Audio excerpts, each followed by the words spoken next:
नमस्कार दोस्तों, स्वागत है एक बार फिर से आपका मेरे यूट्यूब चैनल विदाउट म्यूज़िक मंत्रा में।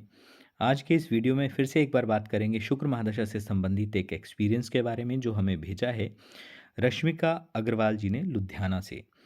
दोस्तों, शुक्र महादशा के वीडियो की बात करने से पहले एज़ यूजुअल एक रिक्वेस्ट कि यदि फर्स्ट टाइम हमारे इस चैनल पर आए हैं तो चैनल को सब्सक्राइब ज़रूर करें और वीडियो को फैमिली और फ्रेंड्स के साथ शेयर करना भी ना भूलें।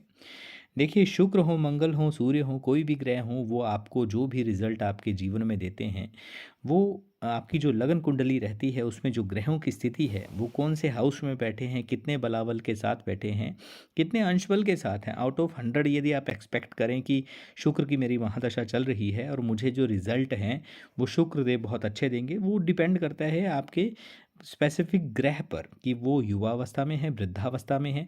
क्योंकि आप खुद सोचिए, यदि किसी व्यक्ति के पास या ग्रह के पास जो देने के लिए पर्याप्त मात्रा में बल ही नहीं होगा तो वो कैसे आपको वो चीज़ें प्रदान करेगा। निश्चित तौर पर आप संबंधित रेमेडीज़ बोलिए या उपाय जो होते हैं उनको कर कर उसके अंश बल को या जो रुकावटें व्यवधान आ रहे होते हैं जीवन में उनको आप दूर भी कर सकते हैं। और जो भी आशाएं या इच्छाएं बोलिए या मनोकामनाएं होती हैं या स्थितियां जो एक बेसिक नीड होती है, चाहे रोजगार की बोलिए या घर बसाने की बोलिए या और भी भौतिक जो एक लालसा रहती है व्यक्ति की जीवन पर्यंत, उनको पूर्ण किया जा सकता है। और शुक्र तो ऐसे ग्रह हैं जो वैसे भी पोलाइट से ग्रह हैं, वो देने की ही बात करते हैं, लेने की बात नहीं करते। और स्थितियां चाहे कैसी भी हों, फिर भी मैंने हर वीडियो में ये कहा है कि आपका जो कोई भी ग्रह है वो डिपेंड करता है आपकी कुंडली में प्लेसमेंट कहाँ पे है। निश्चित तौर पर ये भी करता है हर पर्सन की कुंडली के अकॉर्डिंग।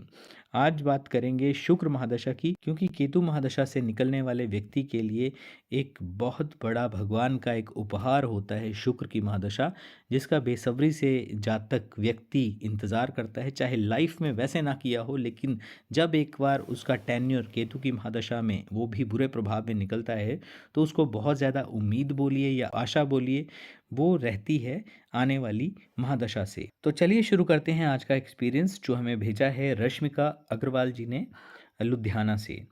रश्मिका जी लिखती हैं कि एस्ट्रोलॉजी से संबंधित थोड़ा बहुत नॉलेज थी, तो इसलिए मुझे पता है कि मेरी बुध की महादशा के दौरान ही मैंने अपनी स्टडी कंप्लीट की थी। इन्होंने एमबीए करी हुई है, एमबीए फाइनेंस में करी हुई है।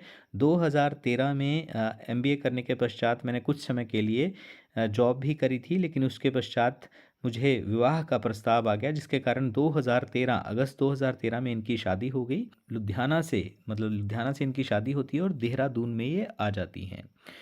2013 में इनकी शादी हुई तो उस समय इनकी बुध की महादशा चल रही थी और इनको कोई आइडिया नहीं था कि केतु की महादशा आगे आने वाली, उसके पश्चात शुक्र की, क्योंकि इतना ज़्यादा इनको यानी कि इंटरेस्ट था लेकिन उतना ज़्यादा नॉलेज नहीं था। अब ये मैरिड होके आ जाती हैं। घर परिवार वालों ने काफ़ी अच्छा परिवार देखा था, खाता-पीता परिवार था, सुखद गृहस्थी थी। और उनके यानी कि अपने जो हस्बैंड हैं, उनके माता-पिता के लिए लिख रही हैं कि पति के माता-पिता को मैंने अपने माता-पिता तुल्य माना और मुझे भी काफ़ी केयर और लगाव हो गया था उनसे और उन्होंने भी मेरी काफ़ी केयर और मुझे प्यार दिया। तो सास-ससुर काफ़ी अच्छे थे इनके। कुछ समय के पश्चात इनके जो ससुर हैं उनकी डेथ हो जाती है और उसके पश्चात जो है सास और इनके एक बड़े भाई थे, यानी कि इनके हस्बैंड के बड़े भाई थे।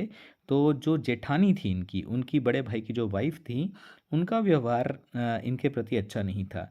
मेरी जेठानी का व्यवहार मेरे साथ काफ़ी अजीब था। मुझे नहीं पता, लेकिन हर समय मुझ पर क्रोधित रहना और कड़वे बोल बोलना।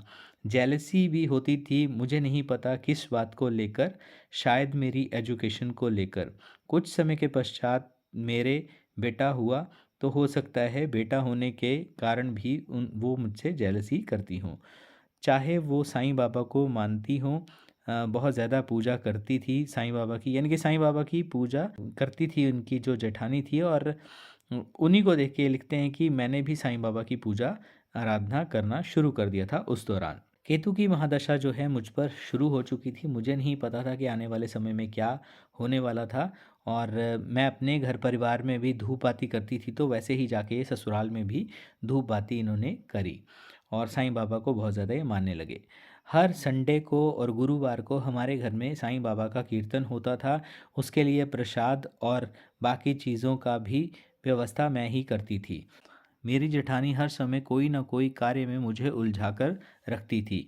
जब गली मोहल्ले वाले लोग आते थे तब भी उनसे मुझे ज़्यादा बात नहीं करने दिया करती थी और हर बात में वो कॉन्ट्राडिक्ट यानी कि हर बात में वो मेरी नुक्स निकालती थी या बीच में जैसे काटना होता है उस तरह की इनका व्यवहार था।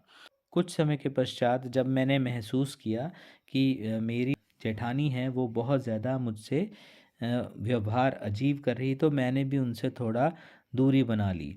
हो सकता है एक रीज़न और बता सकती हूँ कि शायद क्योंकि देखिए लुधियाना से थे इनके जो फ़ादर थे इन्होंने लिखा है उनका कपड़े का कार्य था और अपने हस्बैंड की एक जैसे आर्थिक प्रगति में थोड़ी बहुत ये हेल्प करना चाह रही थी कि जब भी मायके जाती थी वहाँ से जाके ये अपने कुछ ना कुछ जैसे वहाँ से क्लॉथ्स जो मिलते थे वो लेके अपने देहरादून में जो हिल स्टेशन है वहाँ पे ये बेचने का प्रयास करते थे जिससे इनकी आर्थिक स्थिति थोड़ी और सुदृढ़ हो सके।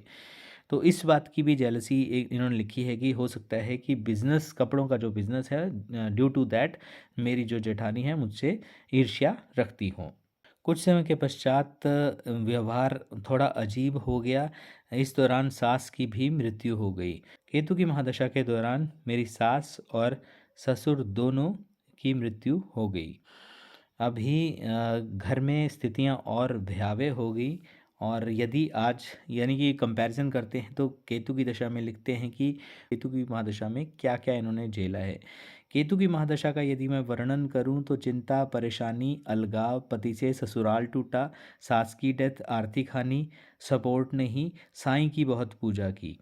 तो इस तरह की इनकी स्थितियां रहीं। इनकी हस्बैंड के साथ भी उस समय जो है कहीं न कहीं अलगाव की स्थितियां बनी क्योंकि उन्होंने जो है अपने बड़े भाई की साइड लेना ही बेहतर समझा और इनकी तरफ और बच्चे की तरफ जो इनका बेटा था उसकी रिस्पॉन्सिबिलिटी वो सही तरीके से संभालते नहीं थे उस दौरान। अभी मैंने ये सोचा कि देहरादून में इतना अच्छा स्कोप नहीं है क्योंकि बच्चे को अच्छे स्कूल में नहीं डाला था तो मैंने सोचा कि लुधियाना ही वापस चली जाती हूँ। वहाँ पे अच्छे स्कूल में बच्चे की एजुकेशन करवाऊँगी। तो बच्चे की एजुकेशन के लिए लुधियाना वापस चले गए और वहाँ पे ही ये काफ़ी समय से हैं यानी कि जो इनकी 2015 से केतु की महादशा शुरू हुई है।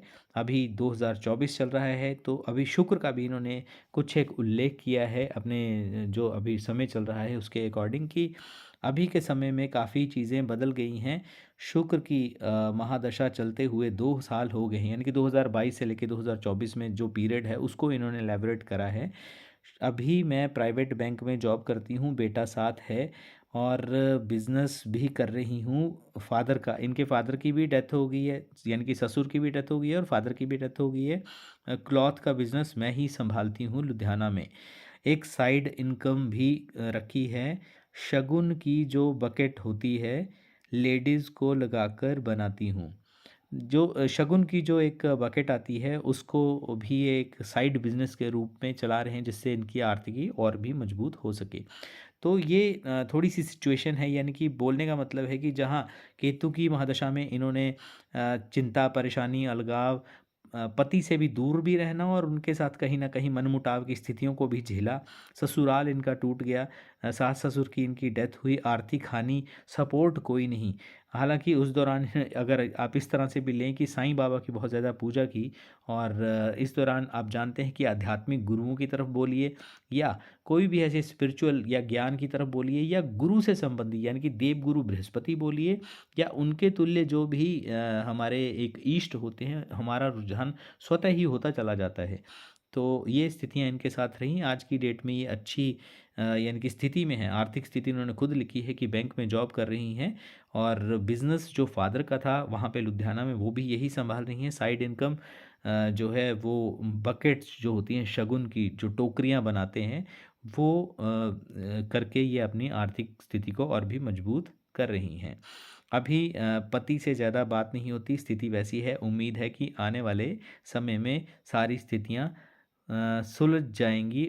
तो दोस्तों ये था रश्मिका जी का एक्सपीरियंस जिसमें उन्होंने अपनी बुध महादशा से संबंधित जो उन्होंने कोर्सेज़ किए उसके बारे में, थोड़ा-सा केतु के बारे में और शुक्र महादशा का 2 साल का जो पीरियड है, वो एलैबोरेट करने की कोशिश, बताने की कोशिश करी है।